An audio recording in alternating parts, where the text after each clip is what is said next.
국회 입법데이트의 이익선입니다.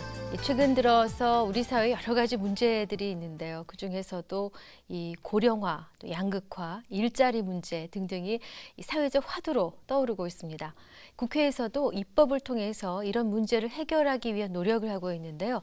그중 하나가 오늘 다뤄보게 될 사회적 경제 기본 법안입니다. 재정법이고요.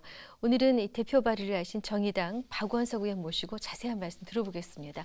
의원님 어서 오십시오. 네, 안녕하세요. 네, 반갑습니다. 2014년도가 이제 한 달 남짓 남았습니다. 그렇습니다. 올 한 해 의원님께서 보람 있게 추진했던 입법 활동 궁금하고요. 지난 1년간의 소회를 여쭙는다면 뭐라 하시겠습니까? 무엇보다 지금 우리 경제도 굉장히 어렵고 이 서민들의 살림살이가 나아지지 않는 게 가장 큰 문제가 아닌가 싶습니다. 네. 지난 5년 동안 기업들의 이익은 많이 늘어서 네. 기업의 사내유보금이 한 300조가 늘었다. 네. 이런 통계도 나오고 있는데 사실은 서민들의 가계소득은 그만큼 늘지가 않았습니다. 네. 뿐만 아니라 비정규직이 전체 노동자의 거의 절반 가까이 돼서 600만 명이 이르르고 네. 있고요. 월소득이 200만 원에도 못 미치는 그런 가구가 절반 가까이나 되는 네. 상황입니다. 그래서 우리 경제가 물론 침체 가운데서도 성장을 전혀 안 하는 건 아닌데 그 성장의 과실이 너무 한쪽으로 치우쳐 있다. 이게 어떻게 보면 지금 우리 사회가 직면한 그리고 올해 크게 이렇게 두드러진 문제 중에 하나가 아닌가 싶어요. 그래서 이런 문제들을 좀 균형을 잡기 위해서 제가 대기업과 중소기업 간의 상생 발전을 할 수 있는 대중소기업 그 상생법 개정안을 제출을 했고요. 네. 특히 그 중에서도 이제 초과이익 공유제라 그래서 원청기업이 하청기업과 맺은 목표이익을 네네. 초과하는 이익을 이제 공유했을 때는 거기에 대해서 세제 혜택을 해줌으로써 인센티브를 줌으로써 네네. 대중소기업 간의 상생 발전을 좀 유도하자 이런 취지의 법안이고요. 뿐만 아니라 이제 최근에 경제부총리께서 이제 가계소득 증대세제 이런 그 패키지 정책을 발표를 했는데 네. 그 정책들을 하나하나 뜯어보면 이제 실효성이 의문되는 점들이 좀 있습니다. 그래서 저는 무엇보다 우리 사회에 이제 고용의 질 문제가 굉장히 심각하기 때문에 중소기업이 비정규직을 정규직으로 전환할 때 네. 그에 따르는 이제 세제 혜택을 이미 해주고는 있습니다만 그 혜택의 폭을 더 크게 함으로써 네. 이 일자리의 어떤 질적인 개선 그리고 그를 통한 가계소득의 증대 이런 것들을 도모하자 이런 취지의 지금 세법 개정안도 발의해 놓은 상태에 있고 네. 이제 뭐 올해 정기국회 입법 논의가 막바지에 이르렀습니다만 이런 법안들이 통과돼서 어려운 우리 그 가계 경제에 조금이라도 도움이 될 수 있도록 하는데 최선의 노력을 다하겠습니다. 그 말씀해 주신 중에 초과이익 공유제는 저희 입법 데이트를 통해서도 한번 설명을 해주신 바가 있어서 네네. 이해가 쉬웠습니다만 일을 참 많이 하셨습니다. 자, 오늘 소개할 내용은 사회적 경제 기본 법안인데요. 방대한 내용이고 또 굉장히 밑그림이라고 할 만한 네, 포괄적인 내용을 담고 있습니다. 입법 취지를 여쭤보겠습니다. 우선은 그 2012년도에 협동조합 기본법이라는 것이 제정이 됐습니다. 네. 그래서 이미 존재하던 다양한 형태의 그 공동체 경제 조직들 또 협업 경제 조직들이 제도화되는 협동조합이라는 형태로 제도화되는 계기가 한 번 있었습니다. 네. 사회적 경제 기본법도 이미 우리 사회 내에 존재하는 다양한 형태의 그런 사회적 경제 조직들을 그 사회적 경제의 원리에 따라서 이제 제도화하자라는 취지의 법안이고요. 네. 지금은 그 사회적 경제 조직들이 굉장히 유형이 다양합니다. 거기는 사회적 기업도 있고 또 마을 기업도 있고 자활도 있고. 근데 이런 걸 지원하는 정부의 지원 제도가 혹은 그 지원 제도의 법률적 근거들이 각기 따로 있음으로 인해서 네. 어떻게 보면 이게 좀 효율성도 좀 떨어지고 혼선도 야기하는 측면이 있거든요. 네. 그래서 통합적인 그 지원 기본법을 만들자는 취지고 예. 무엇보다도 이제 협동과 자율과 연대라는 그런 사회적 경제의 원리에 충실한 그런 기본 지원 제도를 만들자는 취지에서 이 법안을 발의를 했습니다. 네. 말씀을 드리면서 고개는 끄덕여졌지만 계속 걸리는 것이 사회적 경제라는 단어였습니다. 두 단어는 잘 아는 단어인데 사회적 경제라는 게 무엇을 의미하는지 좀 구체적인 개념을 짚고 넘어가야 이해가 될 것 같습니다. 일단 우리 시장 경제에서는 가장 큰 목표는 이윤의 추구입니다. 네. 그리고 그 이윤 추구를 위해서 필연적으로 이제 경쟁을 할 수밖에 없고요. 근데 이제 사회적 경제라는 것은 일종의 호혜와 협력의 그런 정신과 가치에 기반해서 공동체의 이익 그리고 공익적 가치 이걸 실현하기 위해서 진행되는 그런 경제라고 보실 수 있을 것 같아요. 네. 우리 사회에 보면 뭐 이미 그 시장 경제 영역에서 다양한 서비스들이 이루어지고 있지만 네. 그렇게 시장에서 거래될 수 없는 내지는 시장에서 이윤을 목적으로 거래되기에는 경쟁력이 없는 하지만 필요한 그런 서비스들이 있습니다. 있죠. 예. 그런 서비스들을 서로 상호 간의 그 상호 부조와 또 협력과 연대와 호혜의 정신에 기초해서 실행하는 그런 경제를 사회적 경제라고 말씀을 드릴 수 있을 것 같고요. 이미 사회적 경제 중에 이제 제도화되어 있는 것들도 있습니다. 사회적 기업이라 그래서 네네. 이게 이제 그 일자리 확대를 목표로 정부에서 사회적 그 기업의 설립을 인가하고 그 인가받은 사회적 기업에 대해서는 일정 기간 동안 인건비를 포함한 그런 재정 지원을 하고 네. 그런 사회적 기업들은 자기가 벌어들인 이윤의 3분의 2를 재투자해야 되는 그런 의무 조항을 갖고 있습니다. 3분의 2이요. 예. 그런 사회적 기업들이 이미 뭐 전국적으로 그 1000여 개 이상 예, 예. 설립 인가를 받아서 활동을 하고 있고요. 또 그 자활 후견 기관 혹은 자활 조직이라 그래서 우리 근로 능력이 있는 그런 빈곤층들이 작은 일이라도 할 수 있도록 하는 그런 조직이 또 기초생활보장법에 따라서 네. 운영이 되고 있고요. 그 밖에도 이제 각 지방자치단체나 이런 데서 조례에 따라서 마을 기업 네. 이런 것들이 좀 다양한 형태로 운영이 되고 있는데 이런 사회적 경제 조직들의 가장 큰 특징은 그게 이윤 추구를 최대의 목적으로 하는 그리고 경쟁을 그 방식으로 하는 그런 경제라기보다는 상호 협력과 네. 또 공유와 공유. 이런 거에 기초해서 우리 사회의 어떤 공익적인 필요 이런 것을 충족해 나가는 그런 경제라고 이해를 하실 수 있을 것 같고요. 네. 우리 전통을 거슬러 올라가 보면 예전에 이제 두레라는 것이 있었습니까? 그렇죠. 네. 서로 부조함으로써 그 필요한 일손을 서로 지원하고 돕는 그런 두레와 같은 우리 전통적인 그 경제 형태도 이 사회적 경제의 원형이라고 그렇게 얘기를 할 수 있을 것 같습니다. 네. 큰 틀에서 우리가 정말 중요하게 여겨야 될 가치가 무엇인가 다시 한번 생각해보고 틀을 다시 네. 짜자. 저는 그렇게 이해를 좀 네네네. 했습니다만 의원님께서 제안한 그 사회적 경제 기본 법안 속에 담긴 그 구체적인 내용을 오늘 이 시간에 뭐 다 다루기는 어렵겠습니다만 핵심 내용들을 좀 설명. 이게 아무래도 이제 기본법이다 보니까요. 그 사회적 경제에 대한 기본적인 정의, 또 운영 원리, 가치, 운영 원칙 이런 것들을 담았고요. 또 사회적 경제를 육성하기 위한 정부와 또 민간의 공동 거버넌스 기구로서 네. 사회적 경제위원회를 설치하고 또 중앙정부와 지방자치단체 차원에서 이걸 통합적으로 지원하기 위한 지원 조직으로서 사회적 경제원을 설립하자 네. 이런 제안을 담고 있습니다. 뿐만 네. 아니라 사회적 경제의 전반적인 인프라라고 할까요? 내지는 생태계라고 할까요? 이런 것들을 조성하기 위해서 그 재정 지원, 뭐 기금의 설치, 그다음에 세제 지원과 이 사회적 경제에 대한 우선 구매 네. 이런 등등의 내용들을 지원의 내용으로 담았습니다. 네. 그러면 좀 구체적으로 하나씩 들어가 보겠습니다.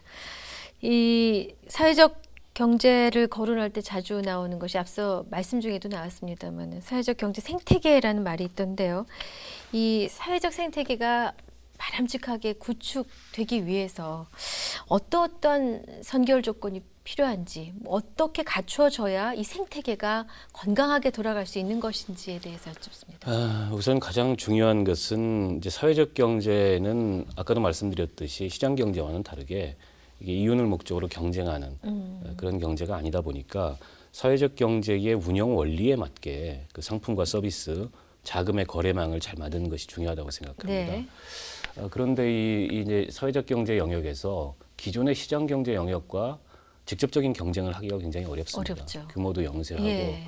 또 이게 근본적으로 지향하는 가치가 다르기 다르죠. 때문에 그런데요. 예.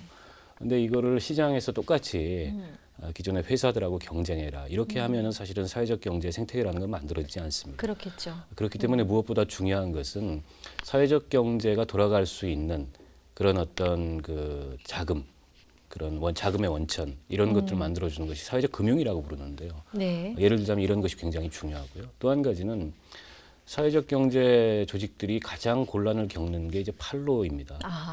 네. 이게 상품이든 서비스든 어디를 통해서 팔 거냐. 그렇죠. 예. 이 문제가 가장 중요한데 사실은 이런 문제와 관련해서 외국의 사례도 그렇고 우리도 아까 제가 앞서 말씀드렸듯이 이제 사회적 기업의 사례를 말씀드렸고 또 장애인 고용 기업에도 그런 사례가 있는데 네네. 공공 조달에 있어서 네. 일정하게는 그 가산점을 주거나 아니면 공공 조달 시장의 일부를 할애해서 그 사회적 경제 조직들에게 우선적으로 판매할 수 있는 그런 우선권을 부여하는 그런 제도적 장치를 만든다거나 이런 것들이 전부 이제 사회적 경제 생태계를 가능한 한 사회적 경제 운영 원리에 맞게 네. 조성하기 위한 그런 노력이라고 할 수 있을 것 같고요. 또 한 가지 중요한 것은 이 사회적 경제는 이 상호 간의 어떤 민주주의의 원리에 기초한 그런 협력 또 연대 네. 이런 거에 기초해서 운영되는 경제이기 때문에 민과 관이 거버넌스를 그리고 네트워크를 잘 아하. 구축하는 것이 중요하고요. 네. 그리고 이런 그 지역의 풀뿌리 사회적 경제 조직을 잘 육성하기 위해서 그 중간 지원 조직들을 네네. 잘 만들고 중간 지원 조직이 제대로 기능할 수 있도록 하는 그런 장치들을 두는 것이 굉장히 중요하다고 생각하고요.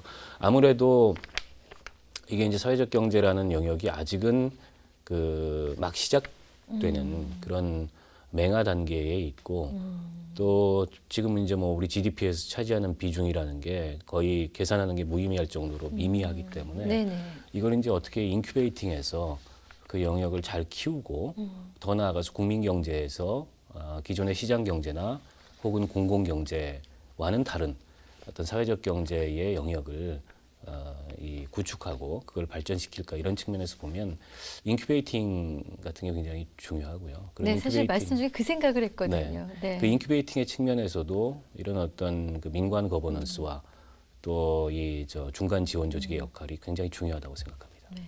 그러니까 일정 부분 뿌리를 내릴 때까지는 무균실처럼 네. 그 시장 경제에서 어쩔 수 없이 독을 입어야 되는 그걸 좀 배제하는 어느 기간이나 네. 이익이나 뭐 있어야 되지 않나 하는 생각이 좀 들었어요. 그런데 이제 사회적 경제의 영역이나 비중이 우리나라에서는 아직 굉장히 작습니다만 네. 외국의 사례 같은 경우에는 꼭 그렇지는 않습니다. 예를 들어서 그 협동조합 조직만 보더라도 네. 우리가 굉장히 잘 아는 선키스트라는 예. 그 캘리포니아의 오렌지 예, 주스를 있죠. 만드는 그 선키스트가 협동조합입니다. 아, 그렇습니까? 주식회사가 아니고요. 그리고 뭐 축구 좋아하시는 분들은 잘 아실 텐데 바르셀로나 FC라는 세계적인 축구 예. 클럽이 바로 바르셀로나 시민들이 조합원으로 참여하는 아. 그런 협동조합 구단입니다. 그렇군요. 또 캐나다의 그 퀘벡시라는 곳이 있는데요. 네. 그 퀘벡시에서는 전체 그 퀘벡시 경제의 거의 뭐 절반 가까이를 이 사회적 경제 협동조합이나 이런 다양한 사회적 경제 조직이 차지할 정도로 굉장히 규모 있고 네. 그 한 사회에 그런 경제를 책임지고 있는 그렇게까지 발전된 사례들도 있기 때문에 네. 이게 단지 실험적이다 이렇게만 얘기할 수 있는 것은 아니라고 생각합니다. 그렇군요. 그 이제 앞서도 의원님 말씀 중에 계속 등장했던 단어가 협력, 연대, 네. 호혜, 또 네. 협동, 자율 이런 단어들을 쓰셨습니다. 사회적 경제 기본 취지가 뭐 서로 돕는다. 호혜, 연대 네네. 핵심 키워드 같은데요. 그런 의미에서 사회적 경제위원회 구성 말씀해 주셨거든요. 이 구성, 또 역할에 대해서 좀 구체적인 설명이 필요할 것 같습니다. 일단 사회적 경제를 구성하는 주체들이 고르게 여기에 참여해서 각자 역할과 책임을 다할 수 있는 게 굉장히 중요하다고 생각하고요. 네. 거기에는 이제 정부 부처도 포함이 되고 네. 또 사회적 경제 조직의 당사자 그리고 이 사회적 경제 분야의 전문가 이런 분들이 모두 참여하는 것이 굉장히 중요하다고 생각합니다. 네. 뿐만 아니라 이제 참여자의 어떤 주체성과 자율성과 민주성 이런 사회적 경제 운영 원리를 잘 준수해서 모범적이고 성공적인 그런 민관 거버넌스 모델을 만들어가는 것이 중요하다고 생각하고요. 이런 구성하에서 그럼 어떤 역할을 해내게 될까요? 이제 이 사회적 경제 위원회라는 것은 전반적으로 그 사회적 경제 기본법에 따른 사회적 경제의 육성과 발전의 방안을 여기서 결정하고 또 기본 계획을 수립하고 그리고 이 지원과 관련된 그런 제반 의사결정을 하는 그런 민관 거버넌스 의사결정 기구이기 때문에 네네. 어떻게 보면 사회적 경제 정책을 총괄적으로 여기서 다루고 네. 또 의사결정을 하는 그런 기구라고 볼 수 있을 것 같습니다. 그렇군요. 지역 경제와 또 중앙정부 관계부처를 연결해주는 역할을 하게 될 이 광역사회경제지원센터를 설치한다 하는 내용도 담겨 있습니다. 네. 이 광역사회적 경제지원센터는 어떻게 이게 이제 구성이 광역 되는지? 단위의 지원 조직이라고 생각을 하시면 될 것 같고요. 일단은 지역이 매우 중요합니다. 네. 왜냐하면 사회적 경제라는 것은 이 공동체성을 특징으로 하기 때문에 네. 그 지역적 기반에서 출발할 수밖에 없는 거고 네. 또 우리 지역 주민들과의 생활 속에서의 그런 호흡과 또 교감과 이런 것들이 굉장히 중요한 그런 특성을 갖고 있기 때문에 네. 지역이 중요하다는 말씀을 드리고 네. 중앙정부 부처에서 어떤 제도적 재정적 지원을 하게 되지 않겠습니까? 네. 근데 그것을 이제 지역의 특성에 맞게 지역 차원의 어떤 순환 경제의 틀로 네. 그렇게 만들어내기 위해서는 그런 지역적 특성에 맞는 지원 방식이 필요한 거고 네. 이 광역사회적경제지원센터를 설치하는 취지도 거기에 있습니다. 왜냐하면 이게 그 지역의 사회적경제위원회, 아까 제가 앞서 사회적경제위원회 네네. 만들었듯이 그걸 예. 지역별로도 만들거든요. 예, 예. 이건 거버넌스 기구가 있고 그것과 네. 함께 이 사회적 경제의 생태계 모델을 전략적으로 고민하고 지방 정부와 함께 그것들을 하나씩 이렇게 구축하기 위한 그런 실질적인 그 집행의 역할을 집행 역할을 그런 담당할 그런 중간 지원 조직으로서 이 광역 사회적 경제센터가 기능을 하도록 이 법안에 그렇게 내용을 마련을 그럼 했습니다. 굳이 나누자면 사회적경제위원회가 상부 기관에서의 역할을 하고 지방에 가서 자신의 특성에 맞는 것들은 방금 얘기하신 광역 사회적경제지원센터에서 하나는 이제 의사결정 실행을. 기구이고 네. 거버넌스 기구이고 네. 이 사회적 경제 지원센터? 지원센터는 중간 지원 조직이면서 실행 기구다. 실행까지. 예, 그렇게 보실 수 있을 것 같습니다. 좀 이해가 됐습니다. 근데 이제 아까도 자금 얘기를 네, 하셨습니다. 네, 네, 네. 자금이 가장 중요한 문제다, 선결 조건이다 하신 건데 이런 문제와 관련된 사회적 경제발전 기금을 설치하고 운영한다라고 되어 있습니다. 기금은 어떻게 조성하고 또 어떻게 운영하게 될까요? 결국에는 이제 공공과 민간이 공동 조달하는 형태의 기금 조성일 수밖에 없다는 생각이 들고요. 네. 또 사회적 가치를 고려한 그런 어떤 간접 금융 방식으로 만들어져야 된다 이렇게 생각을 하고요. 이게 가장 중요한 거는 단기간에 성과가 나는 일이 아니지 않습니까? 그렇죠. 단기간에 실적이 그렇죠. 나는 일이 아니기 때문에 일종의 인내 자본의 성격을 장기적 관점에서 그 장기 투자를 목적으로 기다려야 된다. 그런 걸 인내 자본이라고 하는군요. 그런 네. 인내 자본의 성격을 가질 수밖에 없다는 생각이 들고요. 네. 이게 서울시에서 이런 그 사회적 경제 그 자금을 위해서 500억 원을 출연해서 네. 민간과 공동으로 1,000억 원의 그 기금을 조성하자 이런 정책을 추진했었는데 이게 민간의 조달이 생각만큼 안 돼서 그 목표 달성이 안 됐던 사례가 있습니다. 예. 그런 사례들도 한번 잘 참고를 해야 될 것 같고요. 무엇보다 중요한 것은 이 사회적 경제 조직들이 기존의 자본시장을 통해서 즉 은행이나 예. 뭐 이건 주식을 발행하는 것도 아니기 때문에 예. 그 주식시장을 통해서 자금을 조달할 수가 없습니다. 예. 그렇기 때문에 사회적 경제 조직의 자금 조달을 위한 별도의 이 시장이 필요한 거고 네. 그런 차원에서 이 기금을 운영해야 된다. 이 필요성을 그 법안에 담았습니다. 네. 자, 이게 뭐 사회전반 중앙정부, 지역 정부, 지방정부까지 포함해서 정말 방대한 계획이자 밑그림입니다. 이 법안이 시행된다면 좋겠는데 실효성을 어떻게 보고 계십니까? 우선 조만간 그 국회 기획재정위원회에서 네. 사회적경제기본법 제정에 관한 공청회가 예정이 돼 있습니다. 네. 지금 뭐 저도 법안을 발의했지만 네. 우리 새누리당의 유승민 의원님을 대표 발의자로 해서 새누리당 법안이 발의가 돼 있고요. 네네. 또 새정치연합의 신계륜 의원님을 대표 발의해서 예. 3개의 법안이 제정법이 발의가 돼 있고 예. 내용상 일부 차이는 있지만 거의 그 유사한 정신과 기본 가치 취지를 담았습니다. 그래서 올해 그 정기국회 때 꼭 이 법이 네. 제정이 됐으면 좋겠고 그렇게 제정되도록 노력을 함께 할 계획이라는 점 말씀을 드리고요. 네. 일단 사회적 경제에 대해서는 기대도 크지만 또 한편의 우려도 동시에 있습니다. 이게 사회적 경제에 대한 그 지원, 네. 제도화 예. 이런 걸 필요한데 자칫 이 지원과 제도화라는 게 사회적 경제의 기본 정신과 가치, 즉 자율성과 협동과 연대 이런 것들을 훼손할 수도 있다 이런 우려도 한편에 있거든요. 예. 그렇기 때문에 이게 지원이라는 측면과 기본 가치를 유지하는 측면이 동시에 네. 존중되는 것이 굉장히 중요하다는 생각이 들고요. 예. 제가 앞서 이제 두례를 말씀드렸습니다만 네네. 우리나라에서는 전통적으로 오랜 그 이 자조 경제의 그런 전통을 가지고 있습니다. 민간 자체의 노력으로 지역 순환형 경제를 사실 우리 과거에 그 마을에서 혹은 시골에서 그 우리 부모님들 이렇게 네. 살아오셨던 모습을 떠올려 보면 특별한 그런 어떤 그 경쟁이 없어도 특별한 이익을 추구하기 위한 그런 어떤 경쟁 없이도 지역 사회에서 자연스럽게 그랬죠. 상부상조하면서 그랬죠. 예. 지역 사회라는 게 운영이 됐던 그런 경험이 있거든요. 또 이게 이제 외환위기를 맞으면서 98년도에 정부 차원에서 양극화 극복을 위해서 사회적 경제 조직을 육성했던 측면이 있습니다. 제가 네네. 앞서 말씀드렸던 자활 조직이 그렇고 예. 또 사회적 기업도 예, 그런 예. 특성을 갖고 있기 때문에 이게 어느 정도의 이제 경험과 맹하는 축적이 돼 있다고 볼 수 있을 것 같습니다.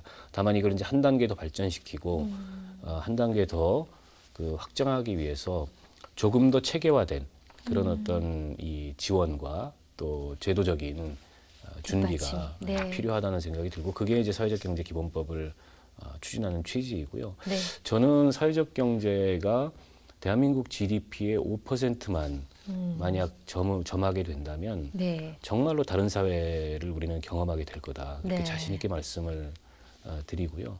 왜냐하면 시장에서 모든 것이 거래되고 모든 것이 상품이 돼서 사고 파는 이 시장 경제라는 것이 특유의 역동성과 또 생산력 그리고 효율성 이걸 갖고 있지만 항상 그 반대편에는 시장의 실패라는 것이 그렇죠. 존재합니다. 예. 뿐만 아니라 정부가 제공하는 공공 서비스, 뭐 이걸 공공 경제라고도 부르는데요.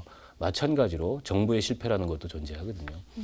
더 이상 이제는 이제 시장 경제나 공공 경제만이 아니고 우리 민간이 주체가 돼서 또 자율성에 네. 기초해서 경쟁의 방식이거나 이윤 추구의 방식이 아닌 협력과 공유와 공익적 가치를 목적으로 하는 그런 사회적 경제를 육성해 넘으로써 이게 상호 보완적으로 오히려 우리 경제 전반을 네. 좀 더 윤택하고 또 더 균형 있게 만들 수 있는 그런 굉장히 기묘한 그런 영역이라고 생각을 하고 있습니다. 네.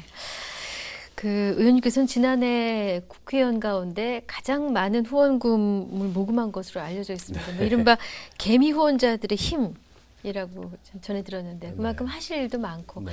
아마도 차후의 계획은 지금 이 재정법을 좀 다지고 다져서 좀 뿌리 내리게 하는데 역점을 두시지 않을까 싶은데요. 네네. 끝으로 한 말씀 해주신다면.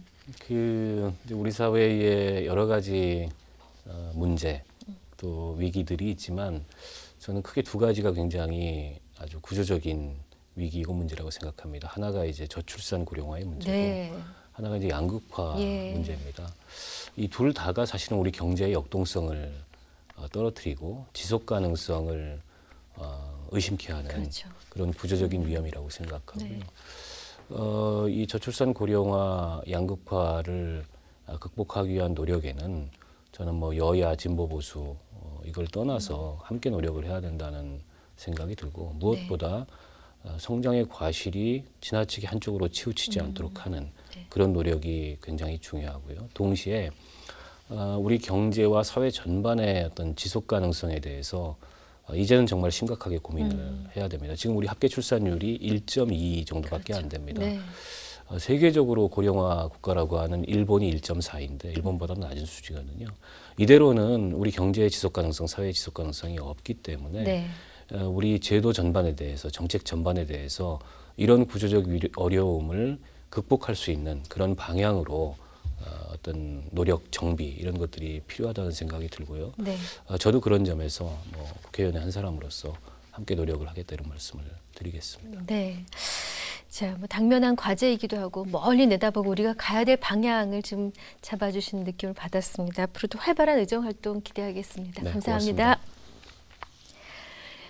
입법 데이트 오늘은 정의당 박원석 의원과 함께했습니다. 시청해주신 여러분 고맙습니다.